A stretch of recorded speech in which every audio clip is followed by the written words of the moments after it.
اور رحیم نے دو صفتیں بیان کی، توجہ ہو، ایک اس کی صفت ہے غالب اور ایک اس کی صفت ہے رحیم۔ علماء کہتے ہیں کہ اس کا ما قبل سے تعلق ہے، قرآن اس نے اتارا ہے جو غالب ہے، اس لیے کسی مائی کے لال میں جرأت نہیں ہے کہ اس کی زیر زبر بھی بدل سکے، اس لیے کہ اتارنے والا غالب ہے۔ تو جب تک قرآن بولتا رہے گا، محبوب یہ گواہی موجود رہے گی انک لمن المرسلین، سارا زمانہ انکار بھی کرتا رہے، قرآن کی بولی تیری گواہی پیش کرتی رہے گی۔ اور دوسری صفت لگائی رحیم، قرآن اس نے نازل کیا ہے جو رحیم ہے۔ علماء فرماتے ہیں اس کی مناسبت کیا ہے؟ کہا کہ اس کے رحیم ہونے کی یہ تھوڑی دلیل ہے کہ رب ہو کے بندوں سے بات کر رہا ہے، اس نے قرآن اتارا ہے اور رب ہو کے بندوں سے ہم کلام ہو رہا ہے اپنے محبوب کی وساطت سے، تو یہ اس کے رحیم ہونے کی دلیل ہے۔ تو یہ اس نے نازل کیا جو غالب بھی ہے جو رحیم بھی ہے۔ لِتُنذِرَ قَوْمًا مَّا أُنذِرَ آبَاؤُهُمْ فَهُمْ غَافِلُونَ، تاکہ تم اس قوم کو ڈر سناؤ جس کے باپ دادا نہ ڈرائے گئے تھے، تو وہ بے خبر ہیں، وہ غفلت میں ہیں۔ حضرت امام فخر الدین رازی فرماتے ہیں یا ما نافیہ ہے یا پھر یہ ما مصدریہ ہے۔ جن لوگوں نے اس کا ترجمہ کیا ہے عمومی طور پہ مفسرین ادھر ہی گئے ہیں کہ یہ ما نافیہ ہے، تو مفہوم ہوا کہ محبوب آپ اس قوم کو ڈرائیں، مدتیں ہوئی ان کے آباء و اجداد کو بھی کسی نے ڈر نہیں سنایا تھا، تو وہ غفلت میں پڑ گئے ہیں۔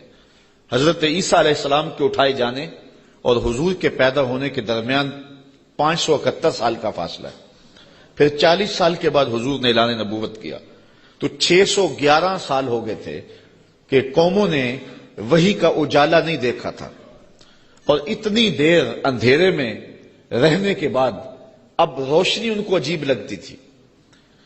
طویل مدت اندھیرے میں بیٹھے رہے تو اچانک بجلی آ جائے تو پھر ایک دفعہ آنکھوں پر بوجھ ہوتا ہے، تو جو اتنا عرصہ کفر کے ظلمت قدے میں رہے اور اندھیروں سے نبھا کرنا ان کا مزاج بن گیا اور وہ ان کی فطرت بن گئی، جب وحی کا اجالا چمکا تو وہ انکار تو کریں گے، چونکہ وہ ان کی طبع کے اندر رچ بس گیا ہے اندھیرا۔ تو اب جس طرح چمگادڑ اندھیرے میں رہتی ہے تو سورج چڑھے تو وہ چھپ جاتی ہے، سورج کو دیکھ نہیں پاتی، آنکھیں بند کر لیتی ہے۔ تو اسی طرح جو لوگ اتنا طویل عرصہ اندھیرے میں رہے تھے، تو اب حضور کی نبوت کا سورج چمکا تو انہوں نے انکار تو کرنا ہی تھا، انہوں نے تو چھپنا ہی تھا، مخالفت تو کرنی تھی، اس لیے کہ اندھیرے کے خوگر بن گئے ہوئے تھے۔ فہم غافلون، تو وہ غافل ہو چکے تھے، ان کی فطرت میں، ان کی طبع میں اور ان کے دل میں راسخ ہو چکے تھے اندھیرے۔ اب ان کو اچنبا لگتا تھا، روشنی عجیب لگتی تھی ان کو۔ ایک تو ہے اگر یہ ما نافیہ مانے، اور اگر اس ما کو مصدریہ مانے تو پھر اس کا مفہوم یہ ہوگا کہ محبوب آپ ان کو اسی طریقے اور اسی انداز سے ڈر سنائیں جس انداز سے ان کے آباء و اجداد کو ڈر سنایا گیا تھا۔ آپ کوئی نیا طریقہ نہیں لے کے آئے، جو پیغمبروں کا طریقہ پہلے تھا، تنذیر کا، تبشیر کا، آپ اسی طریقے پہ آئے ہیں، اور جس طرح وہ لوگوں کو اور قوموں کو ڈر سناتے رہے ہیں، آپ بھی اسی طریقے پہ ان کو تنذیر کریں، ان کو ڈر سنائیں، ان کو تبشیر کریں، ان کو پیغام حق دیں۔ یعنی آپ کا وہی طریقہ ہوگا جو آپ سے قبل پیغمبروں کا طریقہ رہا ہے، اور جس طرح ان کے آباء و اجداد کو ڈرایا گیا، پیغمبروں نے ان کے بڑوں کو ڈرایا، ان کو بھی آپ اسی طریقے سے ڈرانے کے لیے آئے ہیں۔ اور دوسرا مفہوم جو ما نافیہ کے ساتھ ہے کہ آپ اس قوم کو ڈرانے آئے ہیں، ان کو ڈر سنانے آئے ہیں، ان کو تنذیر کرنے آئے ہیں۔ مدتیں ہو گئیں کہ ان کے آباء و اجداد کو بھی کسی نے ڈر نہیں سنایا تھا، اب غفلتوں کے خوگر ہو گئے ہیں، اب عادی ہو گئے ہیں اندھیروں میں رہنے کے، تو تیری بات ان کو عجیب لگے گی تو مخالفت بھی کریں گے، تانے بھی دیں گے، پتھر بھی اٹھائیں گے، اور گڑھے بھی کھودیں گے، کانٹے بھی بچھائیں گے، طائف کا بازار بھی سجے گا، مکے کی گلیوں میں دکھ بھی آئیں گے، احد اور بدر کی جنگیں بھی ہوں گی۔ اس سخت حالات سے محبوب آپ کو گزرنا ہوگا، اس لیے کہ آپ کا پالا اس قوم سے پڑنے لگا ہے جن کے آباء و اجداد نے بھی مدتیں ہوئی روشنی نہیں دیکھی تھی، تو ان کے پاس جب آپ روشنی کا پیغام لے کے جائیں گے تو ان کو یہ بات عجیب لگے گی، اس لیے آپ ان کو تنذیر کرنے جا رہے ہیں۔ لَقَدْ حَقَّ الْقَوْلُ عَلَىٰ أَكْثَرِهِمْ فَهُمْ لَا يُؤْمِنُونَ، بے شک ان میں اکثر پر بات ثابت ہو چکی ہے کہ وہ ایمان نہیں لائیں گے۔ ابو جہل، ابو لہب، عتبہ عتیبہ اور کئی لوگ ہیں، یہ اتنے راسخ ہو چکے ہیں کفر میں اور ان کے اندر اتنا زنگ چڑھ گیا ہوا ہے کہ محبوب یہ ایمان نہیں لائیں گے۔ آپ گھبرائیں نہیں، اپنے عمل تبلیغ کو جاری رکھیں۔ کٹھن حالات میں آپ روشنی کے دیے روشن کرتے چلے جائیں۔ اندھیرا چھٹتا چلا جائے گا لیکن اکثر لوگ نہیں مانیں گے، مخالفت کریں گے، کھڑے ہو جائیں گے، مقابلہ کریں گے، بہت کچھ ہوگا۔ محبوب یہ بات طے شدہ ہے کہ آپ کی مخالفت ہوگی اور زیادہ لوگ نہیں مانیں گے۔ انا جعلنا فی اعناقہم اغلالا، ہم ان کے گردن میں، ان کے گلوں میں طوق چڑھا دیے ہوئے۔ حضرت مولا کائنات سیدنا علی المرتضیٰ رضی اللہ تعالیٰ عنہ اپنے ان دونوں ہاتھوں کو یوں جوڑ کر کے اپنی گردن کے نیچے رکھا، تو جب گردن کے نیچے رکھا تو سر اوپر اٹھ گیا، تو فرمایا جس طرح گردن کے نیچے ہاتھ رکھنے سے گردن تن جاتی ہے اور سر اوپر اٹھ جاتا ہے، اللہ نے کافروں کے گلے میں یوں طوق چڑھا دیے ہیں کہ ان کی گردنیں اوپر کو اٹھی ہیں اور وہ چڑھتے ہوئے سورج نبوت کا دیکھ ہی نہیں سکتے ہیں۔ اچھا آگے لفظ بھی فرمایا فَهِيَ إِلَى الْأَذْقَانِ، اور وہ ٹھوڑیوں تک چڑھے ہوئے ہیں۔ فَهُمْ مُقْمَحُونَ، مقمحون عربی میں ایسے اونٹ کو کہتے ہیں کہ جس کو کھینچ لیا جائے، جس کی گردن کھینچ لی جائے اور وہ نیچے بھی نہ دیکھ سکے، دائیں بائیں بھی نہ گردن موڑ سکے، آنکھیں تاڑے لگ جائیں اور گردن اوپر کو اٹھی ہو، نیچے سبز چارہ بھی ہو تو اسے دکھائی نہ دے، اس کو کہتے ہیں ایبالن مقمحن، ایسا اونٹ کہ جس کی گردن اٹھی ہوئی ہے۔ اللہ کہتا فہم مقمحون، یہ بھی مقمحون ہیں، ان کی گردنیں بھی اوپر کو اٹھ گئی ہیں، اس لیے محبوب نے کچھ سجائی نہیں دے رہا۔ مزید یہ وَجَعَلْنَا مِن بَيْنِ أَيْدِيهِمْ صَدًّا وَمِن خَلْفِهِمْ صَدًّا، ہم ان کے آگے بھی دیوار کر دی ہے، ان کے پیچھے بھی دیوار کر دی، دو دیواریں چن دی آگے پیچھے۔ فَأَغْشَيْنَاهُمْ، اور پھر ان کے منہ کے اوپر خول چڑھا دیے، فَهُمْ لَا يُبْصِرُونَ، تو وہ نہیں دیکھ سکتے۔ مجھے بتاؤ کہ آگے بھی دیوار ہو، پیچھے بھی دیوار ہو، منہ کے اوپر کپڑا خول چڑھا ہوا ہو اور نظر تاڑے لگی ہوئی ہو، گردن اٹھی ہوئی ہو، گلے میں طوق ہو، تو چڑھتا ہوا سورج دکھائی دے گا؟ چمکتا ہوا چاند نظر آئے گا؟ ٹمٹماتے ہوئے ستارے سجھائی دیں گے؟ کہا محبوب ان کی حالت بھی یہ ہے، تیری نبوت کا سورج تو چمک رہا ہے، انہیں دکھائی نہیں دے رہا ہے، اس لیے کہ یہ اس اندھیرے میں پھنس گئے ہوئے ہیں۔ مفسرین نے یہ بھی لکھا ہے کہ کچھ کافر ابو جہل، نضر بن حارث اور باقی پتھر لے کے حضور کو مارنے کے لیے، حضور کو اذیت دینے کے لیے گئے تھے، لیکن پھر اس طرح ان کی گردن اٹھ گئی اور ہاتھ ان کے ٹھہر گئے، اور کسی نے دیکھا کہ ایک بیل ہے جو اس کے اوپر حملہ کرنے والا ہے، تو ان کی حالت کو بیان کیا گیا ہے۔ تو اللہ فرماتا وہ دیکھ نہیں سکتے۔ وَسَوَاءٌ عَلَيْهِمْ أَأَنذَرْتَهُمْ أَمْ لَمْ تُنذِرْهُمْ لَا يُؤْمِنُونَ، اب برابر ہے کہ آپ ان کو ڈرائیں یا نہ ڈرائیں، یہ ایمان نہیں لائیں گے، اس لیے کہ اندھیرے جم گئے ہوئے ہیں۔ اب یہاں ایک سوال پیدا ہوتا ہے، اور وہ یہ کہ جب اللہ نے ان کو ایسا کر دیا ہوا ہے تو اب اگر ایمان نہیں لاتے ہیں تو پھر ان کا کیا قصور؟ کیونکہ اتنا طویل عرصہ نبی نہیں آئے، پیغمبر نہیں آئے، اندھیروں میں یہ خوگر ہو گئے، تو کہا نہیں ایسی بات نہیں ہے۔ بات یہ ہے کہ پیغمبر جب آئے تو انہوں نے تکذیب کر کے، پیغمبر کی توہین کر کے، نبی رحمت کی تضحیق کر کے، حضور کا انکار کر کے، اذیتیں دے کے اپنے لیے ایسا ماحول پیدا کر دیا کہ اللہ نے پھر ان کے دلوں پہ زنگ چڑھا دیے۔ اب یہ کچھ دیکھ نہیں سکتے، تو یہ نہیں تھا کہ ان کو روشنی دی نہیں گئی تھی، ان کو اجالا فطرتاً بھی دیا گیا تھا، انہوں نے اسے بھی مسخ کر لیا، اور ان کو روشنی پیغمبر رحمت کے ذریعے سے بھی آئی تھی، انہوں نے اس کا بھی انکار کر دیا۔ اب اس حالت میں پہنچ گئے پیغمبر کی توہین کی وجہ سے کہ رب کی غیرت بھی جوش میں آئی، رب نے دیواریں چن دی، اب کچھ دکھائی دے نہیں رہا۔ یار اس سے بڑھ کر کیا بات ہے کہ چاند ٹکڑے ہو کے قدموں میں آئے اور یہ پھر بھی نہ مانے، سورج پلٹ کے اثر کے وقت پہ آئے، یہ پھر بھی نہ مانے، ابو جہل مٹھی میں کنکر لے کے آئے اور کہے آپ اللہ کے رسول ہیں، بتاؤ میری مٹھی میں کیا ہے، تو حضور بول کے کہیں میں بتاؤں یا جو مٹھی میں وہی بتا دے، تو اب بھی وہ نہ مانے اور کہے ھذا من سحر ابن ابی کبشہ، یہ ابو کبشہ کا جادو ہے جو سر چڑھ کے بول رہا ہے، تو یہ ان کے آگے پیچھے دیواریں نہیں ہیں تو اور کیا ہے، ورنہ اتنے واضح دلائل دیکھنے کے باوجود بھی ان کو نظر نہیں آ رہا، یا رشتہ دار بھی ہیں لیکن نظر نہیں آ رہا، پاس بیٹھتے بھی ہیں نظر نہیں آ رہا، اور بلال حبشے سے دیکھ رہا ہے، سلمان کو فارس سے دکھائی دے رہا ہے، اور صہیب کو روم سے نظر آ رہا ہے، کول ہندیاں بھی کہیں اپنا نہ جانے، دل والے آنکھیا دلدار آگے۔ تو یہ اپنی اپنی قسمت کی کہانی ہے۔ تو کہا محبوب آپ ان کو ڈرائیں یا نہ ڈرائیں، یہ ایمان نہیں لائیں گے۔ انما تنذر من اتبع الذکر وخشی الرحمن بالغیب فبشرہ بمغفرۃ واجر کریم۔ اچھا سوال پیدا ہوتا ہے، جب لوگ تو ایمان لائیں گے نہیں، لوگ تو مانیں گے نہیں، انکار پہ انکار کرتے جائیں گے، دل اندھے ہو گئے ہیں، آگے پیچھے اوپر نیچے پردے ہی پردے ہیں، تو پھر تبلیغ کیوں کی جائے؟ تبلیغ عمل جاری کیوں رکھا جائے؟ جب زمین ہی بنجر ہے تو پھر بیج کیوں ڈالا جائے؟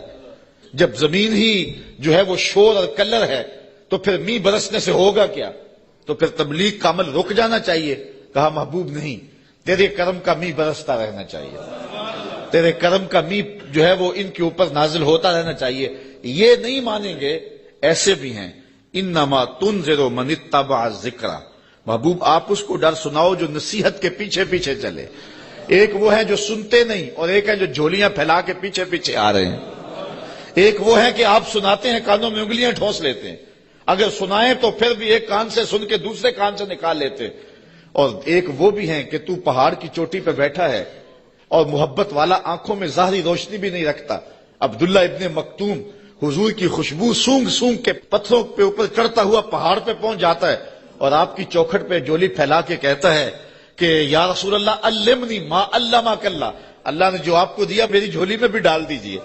ایک سن نہیں رہے اور ایک پیچھے پیچھے آ رہا ہے۔ محبوب ایک سن نہیں رہے اور ایک جھولی پھیلا کے کہتا ہے چمک تجھ سے پاتے ہیں سب پانے والے، میرا دل بھی چمکا دے چمکانے والے۔ تو کہا محبوب وہ بھی ہیں جو نصیحت کے پیچھے پیچھے چلتے ہیں۔ وخشی الرحمن بالغیب، اور رحمان کو بن دیکھے رحمان سے ڈرنے والے، یہ لوگ ہیں جو تیری نصیحت کو قبول کریں گے، تیری بات کو قبول کریں گے۔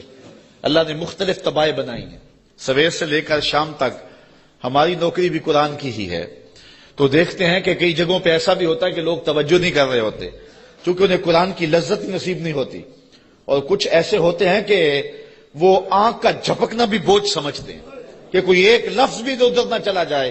تو یہ اپنا اپنا ذوق ہے صاحب، جو بلبل کا ذوق ہے وہ چڑیا کو نہیں دیا گیا، اور جو پروانے کا ذوق ہے وہ مکھی کو نہیں دیا گیا، اور جو چکور کو پیار دیا گیا ہے چاند کا وہ کسی اور کو نہیں دیا گیا۔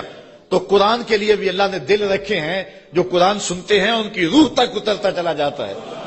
اقبال نے ایک جگہ پہ بڑی خوبصورت بات لکھی، کہا کچھ لوگ ایسے ہیں جو حافظ شیرازی کے شعر پہ اور عراقی کے شعر پہ تو جھومتے ہیں، اور انہیں قوال کا نغمہ تو مست کر دیتا ہے، لیکن قرآن سے انہیں کچھ بھی نہیں ہوتا۔ کہا وہ قسمت کے مارے ہوئے لوگ ہیں۔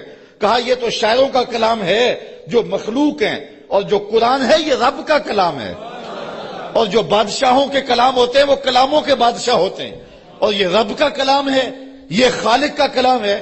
تو جو لذت، جو چاشنی، جو کیفیت قرآن میں ہے وہ نہ کسی شعر میں ہو سکتی ہے، نہ کسی سخن میں ہو سکتی ہے، نہ کسی نظم میں، نہ کسی نثر میں، لیکن کیفیت اپنی اپنی ہوتی ہے۔ کسی کو قوالی تو مزہ دے دیتی ہے، لیکن قرآن اسے لطف نہیں دیتا ہے، اس کو اپنے اندر کو دیکھنا چاہیے اور کتاب رحمت سے دل جوڑنا چاہیے۔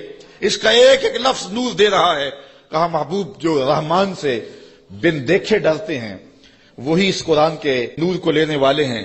اچھا فبشرہ بمغفرہ، انہیں مغفرت کی بشارت دے دیجئے، انہیں مغفرت کی بشارت دے دیجئے۔ وَأَجْرٍ کریم، یار اجر ہی کافی تھا لفظ، لیکن کریم کی ساتھ صفت لگائی۔ میرے پاس کوئی اس کا مفہوم نہیں ہے کہ اس کو اردو میں ڈھال سکوں، لیکن اتنا ہی سمجھیں کہ جس اجر کو میرے رب نے بھی کریم کہا وہ کیسا اجر ہوگا۔ اللہ فرماتا ہے ہم ان کو بخشیں گے بھی اور اجر کریم بھی دیں گے۔ اِنَّا نَحْنُ نُحْيِي الْمَوْتَى وَنَكْتُبُ مَا قَدَّمُوا وَآثَارَهُمْ وَكُلَّ شَيْءٍ أَحْصَيْنَاهُ فِي إِمَامٍ مُبِينٍ، بے شک ہم مردوں کو جلائیں گے، زندہ کریں گے، اور ہم لکھ رہے ہیں جو انہوں نے آگے بھیجا، جو پیچھے چھوڑا، اور ہر چیز ہم نے گن رکھی ہے ایک بتانے والی کتاب میں۔ آج کوئی مانے یا نہ مانے، انکار کرے یا اقرار کرے، تردید کرے یا تائید کرے، رخ پھیر لے یا جھولی پھیلا لے، محبوب آپ پریشان نہیں ہوں گے۔ ایک وقت آنے والا ہم قبروں سے مردوں کو اٹھائیں گے۔ آج کوئی مانے یا نہ مانے، ہم نے لکھی ہوئی ہے، ایک ایک بات لکھی ہوئی ہے، وہ روشن کتاب میں۔ قیامت کے دن نامہ اعمال کھلے گا، سب سامنے آ جائے گا۔ تو محبوب آپ اپنے عمل کو جاری رکھیں، جو آپ کر رہے ہیں ہم وہ بھی لکھ رہے ہیں، اور جو آگے سے ان کے رویے ہم وہ بھی لکھ رہے ہیں. قیامت کے دن ہر شے سامنے ہوگی اور رب کی عدالت میں سارے فیصلے ہوں گے. اچھا، ایک تو یہ مفہوم ہے جو عامت المفسرین نے بیان کیا اس آیت کا، لیکن ابن عاشور نے اس کا ایک اور مفہوم بیان کیا ہے، اور ذرا سنیے. وہ کہتا ہے کہ اس آیت کو انا نحن نحیی الموتى، اس کو ہم ما قبل سے اگر ملا کے پڑھیں تو مفہوم اس کا کچھ اور نکلتا ہے، اور وہ یہ کہ محبوب تیری بات کو کچھ لوگ سنتے نہیں ہیں اور تو ان کے پاس جا کے بات سناتا ہے اور وہ پرواہ نہیں کرتے، ان کے اوپر نیچے آگے پیچھے زنگ ہیں اور پردے ہیں، لیکن محبوب تیرے کرم کا می برستا رہنا چاہیے. ایک دن آئے گا مردے بھی جی اٹھیں گے. محبوب تیرے کرم کا می برستا رہے، ایک دن آئے گا ان شور اور کلر زمینوں میں بھی پھول کھل اٹھیں گے. اس لیے تو کرم فرماتا رہے اور تو تبلیغ کا عمل جاری رکھ. روزانہ پتھر پہ بھی ایک قطرہ گرے تو ایک دن سوراخ وہاں بھی ہو جاتا ہے، اور محبوب تیری میٹھی بولی جاری رہنی چاہیے. ایک دن زمانہ تیرے کلمے پڑے گا، اور پھر فتح مکہ کے دن لوگوں نے دیکھا سب کے لبوں پہ ترانے میرے حضور کے ہی تھے. تو یہ ہے ایک مفہوم. اچھا، یہ بات بیان کرنے کے بعد جو اگلا رکوع ہے، مضمون لمبا نہ ہو جائے لیکن میں کچھ مضمون آپ کے سامنے رکھ دیتا ہوں اختصار کے ساتھ. اللہ نے اپنے محبوب کے غلاموں کو ان کٹھن حالات میں تسلی دی. وَاضْرِبْ لَهُمْ مَثَلًا أَصْحَابَ الْقَرْيَةِ، محبوب انہیں اس شہر والے لوگوں کی کہانی سناؤ. یہ محبوب کے قلب کو اور حضور کے غلاموں کے دل کی تسکین کے لیے اللہ نے کہا، چونکہ کہانیوں کے ساتھ ویسے بھی انسان کا جو رجحان ہے وہ طبعی ہوتا ہے، فطری ہوتا ہے. کہانی کی طرف میلان ایک فطری انسان کی طبع میں رکھا گیا، شوق سے سنتا ہے. کسی زمانے میں شام کو بچے دادی اماں کے بستر میں گھستے تھے کہ اس سے کہانیاں سننی ہیں، اور دادی اماں اپنی روایات، اپنا کلچر، اپنی تہذیب، اپنا تمدن اور اپنی خاندانی روایات اس کہانی کے اندر سمو کر کے ان بچوں کو اخلاقیات کا درس، اپنے مذہب کا درس اور اچھائیوں کا درس اور تقوی کا درس اس ایک کہانی میں رکھ کے ان کو دیا کرتی تھی. اور وہی ہمارا کلچر تھا، وہی ہماری تہذیب تھی، اور وہ اپنی روایات کو نئی نسل میں منتقل کر کے جاتی. جب سے ہم نے دادی اماں کا بستر چھوڑ دیا ہے اور ٹیلی ویژن کی سکرین سے تہذیب لینا شروع کر دی ہے، اس لیے ہم نے روایات ادھر سے لینی ہے، اور وہی حقیقتوں کے اجالے اور وہی روشنیاں تھی. اور آج ہم پتہ نہیں کیا کس کو کلچر قرار دے رہے ہیں. میں 2-4 دن پہلے لاہور میں 4-5 جگہ پہ درس پہ رہا ہوں اور جگہ جگہ کلچر میلے اور کیا کچھ دیکھتا رہا ہوں، تشہیر اس کی. تو میں کہا تھا، جگہ جگہ میں نے کہا یہ ہمارا کلچر نہیں ہے. جو ماہرین ہیں اور جو فنون والے ہیں وہ کہتے ہیں کہ جو کلچر ہوتا ہے کسی بھی قوم کا، اس پر جغرافیے کی اور مذہب کی چھاپ ضرور ہوتی ہے. یہ کبھی نہیں ہو سکتا کہ کسی قوم کا کلچر، اس کی تہذیب اس کے جغرافیے سے اور اس کے معتقدات سے، اس کے عقائد سے ہٹ کر ہو. تو یہ سارتا پا برہنہ کلچر یہ ہمارا کلچر نہیں ہو سکتا، نہ مشرقی کلچر نہ حجازی کلچر. ہمارا کلچر مغرب کی ہواؤں سے نہیں پھوٹتا، مدینے کی فضاؤں سے پھوٹتا ہے. اپنی ملت کا قیاس اقوام مغرب سے نہ کر، خاص ہے ترکیب میں تجھے قوم رسول ہاشمی. آج جو کلچر ہمیں دیا جا رہا ہے وہ قطعاً ہماری روایات نہیں ہے، ہمارا کلچر نہیں ہے، ہمارا تمدن نہیں ہے، ہماری تہذیب نہیں ہے. تو بہرحال دادی اماں سے وہ کہانیاں سننا یہ شوق اور رجحان یہ فطری ہے. تو اللہ تعالیٰ نے قرآن مجید میں کئی کہانیاں ہماری ہدایت کے لیے بیان کی ہیں، اور یہ کہانی بھی وَاضْرِبْ لَهُمْ مَثَلًا أَصْحَابَ الْقَرْيَةِ. محبوبی نے اس بستی کے لوگوں کی کہانی سنائے. وہ ایک بستی تھی جس کا نام تھا انطاکیہ، اور یہ شام کے غربی علاقے میں واقع ہے. وہاں اللہ نے 2 رسول بھیجے ان لوگوں کی ہدایت کے لیے. خوشحال بستی تھی، اللہ نے 2 رسول بھیجے، انہوں نے دونوں کا انکار کر دیا. اللہ نے ان کی تائید کے لیے 3را رسول بھیجا، انہوں نے اس کا بھی انکار کر دیا. حتیٰ کہ ان نبیوں کی تکذیب کی، انہیں گالیاں دی اور پتھر لے کر ان نبیوں کو شہید کرنے پر آمادہ ہو گئے. جب نبیوں کو قتل کرنے لگے تو شہر کے ایک کنارے پر ایک شخص رہتا تھا. اسے جب پتا چلا کہ یہ نبیوں کو قتل کر رہے ہیں میری قوم کے لوگ، تو تھا تو وہ مسکین آدمی، لیکن اس کے دل میں جذبہ جاگا. وہ وہاں سے دوڑتا ہوا آیا اور اپنی قوم کو کہنے لگا تم قتل کرنے لگے ہو، میں کہتا ہوں ان کے قدم چومو. تو وہ جتنے پتھر تھے ان نبیوں پر برسنے کے لیے آمادہ تھے وہ اس شخص پہ برس گئے. اور پھر وہ شہید ہو گیا، پھر اس کی لاش سے آواز کیا آئی؟ یہ قرآن کی بولی ہے۔ ذرا توجہ کر لیں، میں اس کی تفصیلات میں تو نہیں جاؤں گا، لیکن اختصار کے ساتھ مضمون آپ نے سن لیا۔ اب قرآن کا لہجہ دیکھیے، وَاضْرِبْ لَهُم مَثَلًا أَصْحَابَ الْقَرْيَةِ، محبوب نے اس بستی کے لوگوں کی کہانی سنائیے، اذ جاءها المرسلون، جن کے پاس رسول آئے، اذ ارسلنا الیہم اثنین، ہم نے ان کی طرف 2 رسول بھیجے، فکذبوہما، اس قوم نے ان دونوں کی تکذیب کر دی، فعززنا بثالث، ہم نے تیسرا بھیجا، فقالوا انا الیکم مرسلون، ان رسولوں نے کہا کہ ہم تمہاری جانب رسول بن کے آئے ہیں۔ قالوا، قوم نے کہا، ما انتم الا بشر مثلنا، تم تو ہمارے جیسے بشر ہو۔ یہ بدبخت اور بد نصیب قوموں کا مزاج رہا ہے کہ پیغمبروں سے روشنی اور نور لینے کی بجائے ان کو بشر کہہ کے ان کی رحمتوں سے اور ان کے دامن سے پھوٹتی ہواؤں سے اور ان کے سینے سے نکلتی شعاؤں سے اور ان کے من سے وابستہ روشنیوں سے اپنے آپ کو محروم کر لیتے ہیں، اور ان کا چلنا پھرنا اور ان کا اٹھنا بیٹھنا، ان کا شادی اور نکاح کرنا اور ان کا بال بچوں میں رہنا اور ان کا بازار میں آنا جانا، اس کو وہ کہتے ہیں کہ یہ اگر نبی ہوتے تو یہ کیوں ہوتا۔ یہ عجیب بات ہے، ان کی عظمتوں کے پہلوؤں کو چھوڑ کے نظر یہاں رکھ دیتے ہیں، حالانکہ یہ بھی انسانیت کے نمونے کے لیے اور ہدایت کے لیے ہوتا ہے۔ یہاں میں بہت لمبی بات نہیں کروں گا، اگرچہ یہ عنوان ایک لمبی گفتگو کا متحمل ہے۔ ایک بات کروں گا کہ اصل بدبختی ہے لوگوں کی، ہمارے بزرگ فرمایا کرتے تھے، تم نے حلیمہ کی بکریوں کے پیچھے پیچھے دیکھا، سدرہ پر جبریل کے آگے آگے نہیں دیکھا۔ بس جو یہاں نظر جما لے تو وہ محروم ہو جاتا ہے، اور جو اس سمت کو دیکھے تو وہ روشنیاں پا جاتا ہے۔ اچھا، دوسری بات، اور اب وہ آپ کی توجہ کے لیے، کہ ایک طرف اس قوم کا رویہ یہ ہے اور کافروں کا یہ مزاج رہا ہے کہ وہ نبیوں کو بشر کہہ کے ان کو رسول ماننے سے انکار کر دیتے، زندہ اور جاوید انسانوں کو، متحرک اور فعال ہستیوں کو، وہ زندہ اور جاوید انسانوں کو بشر کہہ کے نبی ماننے سے، رب کا بھیجا ہوا ماننے سے، رب کا فرستادہ ماننے سے انکار کر دیتے، اور دوسری جانب صنم خانوں کے مردہ پتھروں کو خدا مان لیتے۔ ذرا ان کا تفاوت دیکھیے، نہ مانے تو زندہ اور جاوید انسانوں کو نبی بھی نہ مانے، اور ماننے پہ آ جائیں تو ہاتھوں سے تراشے ہوئے پتھر کے جو ہے وہ بت اور مٹی کے بنے ہوئے مادوں کو خدا بھی مان لیں۔ تو یہ کیا تفاوت ہے کہ ایک طرف یہ نبیوں کو، زندہ اور متحرک انسانوں کو نبی بھی نہ مانے، اور دوسری جانب پتھروں کو خدا بھی مان لیں۔ تو اصل یہ نفسیاتی پرابلم تھا، اور یہ قوموں میں ہر دور میں موجود رہا ہے۔ سادہ سا جواب ہے، یہ لمبی یہاں بھی بحث چاہیے، لیکن سادہ سا جواب ہے کہ صنم خانوں کے مردہ پتھروں کو ماننے میں مفادات پہ زیادہ نہیں پڑتی۔ انسان کی زندگی میں وہ مردہ پتھر اور بت دخل اندازی نہیں کرتے، انسان کی انا پر چوٹ نہیں لگاتے۔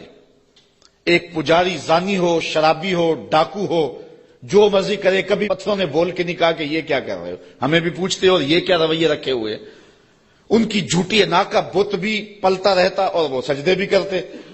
تو بتوں کو ماننے سے ان کو اپنی زندگی بدلنی نہیں پڑتی تھی، اپنے رویے بدلنے نہیں پڑتے تھے، اور ان کی سوچوں پر کوئی پہرا نہیں تھا، ان کے خیالوں پر کوئی قدغن نہیں تھی، طرز حیات پر کوئی دخل نہیں تھا، اس لیے بتوں کو ماننے میں کوئی پریشانی نہیں تھی۔ اور نبیوں کو ماننے کا مقصد یہ تھا کہ سر سے لے کر پاؤں تک زندگی کے ایک ایک لمحے کو، معاشرت سے لے کر کے نجی زندگی سے لے کے سیاسی زندگی تک سب کچھ بدلنا پڑتا تھا، اور اپنی خواہشات کے جنازے کندھوں پہ اٹھا کے دفن کرنے کے بعد پھر نبیوں کے قدم چومنے پڑتے تھے۔ اس لیے نبیوں کو ماننے میں پرابلم تھا اور بتوں کو ماننے میں کوئی پرابلم نہیں تھا، اس لیے کہ بتوں کو ماننے میں کوئی مفادات پہ زیادتی نہیں پڑتی تھی، اور نبیوں کو ماننے کا مقصد یہ تھا پھر اپنی خواہش چھوڑنی پڑتی تھی۔ تیرے ہندیاں سندیاں محبوبہ، میں کافر ہوا جے میں ہوا، پھر تو اپنا آپ چھوڑنا پڑتا تھا نا۔ اس لیے وہ انسانوں کو نبی ماننے کے لیے تیار نہیں تھے اور پتھروں کو خدا ماننے کے لیے آمادہ ہو جاتے۔ آج بھی یہ نفسیات ہمارے اندر بھی پائے جاتے ہیں۔ ایک شخص 70 سال حدیث رسول پڑھاتا رہا، 80 سال اس نے قرآن کی نوکری کی، تو لوگ اس کے گرد اتنی تعداد میں جمع نہیں ہوتے، اور ایک بندہ دونی رما کے تموڑی شاہ بیٹھ جاتا ہے اور ساری قوم اس نانگے کے پیچھے بھاگ جاتی ہے، تو کچھ لوگ کہتے ہیں کہ پتہ نہیں اس میں کمال کیا ہے، کرنٹ کیا ہے۔ صاحب بات کرنٹ کی نہیں ہے، مفادات پہ زد نہیں پڑتی، اور اس شخص کے پاس آنا ہے تو زندگی بدلنی پڑتی ہے۔ اس لیے ان مردوں کو ماننے میں حرج نہیں ہے، اور ان فعال اور زندوں کو ماننے میں اپنی خواہشات کا جنازہ اٹھانا پڑتا ہے۔ لہذا انسان کا رجحان ادھر نہیں ہوتا ہے، انسان کا رجحان ادھر ہوتا ہے۔ یہ ایک انسان کی فطرت ہے۔ اس بات کو سمجھانے کے لیے میں آپ کو ایک بات سناؤں گا۔ میرا ایک دوست ہے پرانا، تو بچپن میں جن سے تعلق رہا ہو تو وہ کم ہی کسی کے لیے اعتقاد کا رشتہ رکھتے ہیں، لیکن یہ اللہ کا فضل ہے کہ میرے لیے اس کے دل میں بڑی محبت، حتیٰ کہ میرے ساتھ اس کا روحانی تعلق بھی ہے۔ تو اس کا ایک دوسرا دوست ہے، اور وہ میرا بھی دوست، اور وہ بہت زیادہ پڑھ لکھ بھی گیا ہے اس کی طرح۔ تو اس نے کہا یار دیکھ، میں بھی ایک اعلیٰ منصب پہ ہوں اور حضور کی سنت چہرے پہ ہے، تو تیرے دل کے اندر بھی اس شخص کے لیے محبتوں کے جذبے ہیں، تو بھی میری طرح اس شخص کے ساتھ اپنا باطن کا تعلق قائم کیوں نہیں کر لیتا؟ یہ ایک مرید کے دل میں خواہش ہوتی ہے کہ دوسرا شخص بھی میرے پیر سے وابستہ ہو جائے۔ اس فطری خواہش کے تحت اس نے اس کو دعوت پیش کی۔ تو اس نے جو جواب دیا، وہ جواب اس آیت کے مفہوم کو سمجھنے میں مدد دے گا۔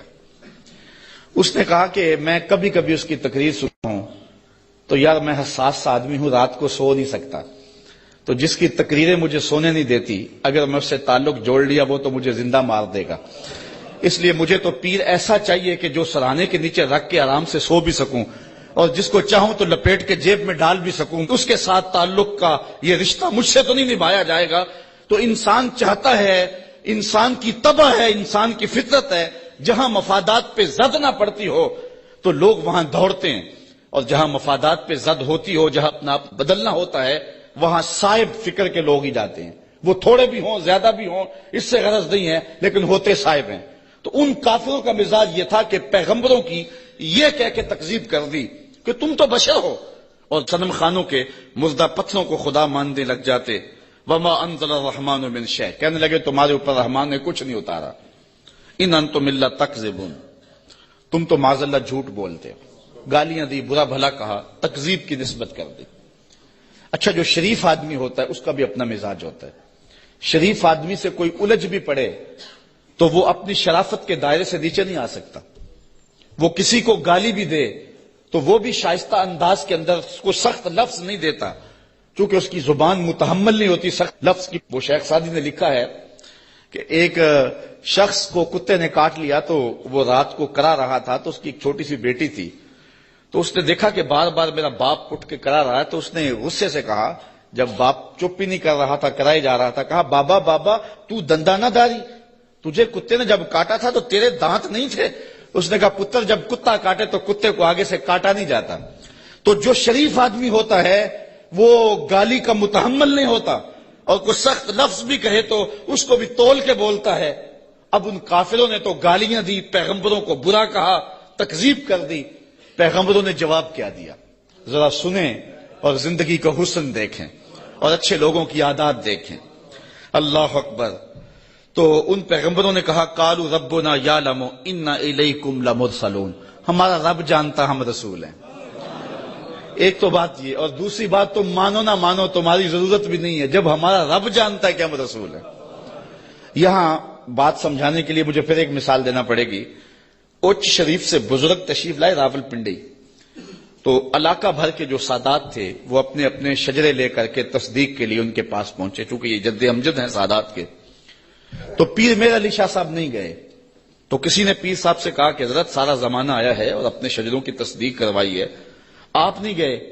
تو پیر میر علی شاہ رحمۃ اللہ تعالی علیہ فرمانے لگے کہ میں وادی ہمراہ میں تھا، میری عصر کی سنتیں قضا ہو گئی، سویا تو حضور خواب میں ملے، اور آقا کریم نے فرمایا سید ہو کہ عصر کی سنتیں چھوڑتے ہو؟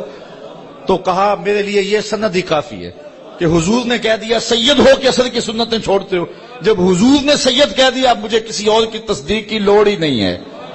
تو کہا تم مانو نہ مانو ہمارا رب کہتا ہے کہ ہم رسول ہیں، یہی سند کافی ہے کہ ہمارا رب کہہ رہا ہے کہ ہمیں رسول ہے۔ اچھا، اگر آپ کی توجہ ہو تو اس سے ایک اور بات میں آپ کے سامنے رکھنا چاہوں گا، جو سچا آدمی ہوتا ہے اس کی طبع کے اندر ایک اطمینان ہوتا ہے، اور جو جھوٹا آدمی ہوتا ہے اس کو کبھی بھی سکون نہیں ملتا، وہ سیاست کے روپ میں ہو، وہ مشائخ کے روپ میں ہو، وہ عالم کے روپ میں ہو، وہ کسی اور بھی روپ میں ہو، اس نے ایک جماعت رکھی ہوتی ہے اپنی تعریف و توصیف کروانے والی، بھنڈ قسم کے لوگ اس کے ساتھ ہوتے ہیں جو زمین سے آسمان تک اس کو اٹھا کے لے جاتے ہیں۔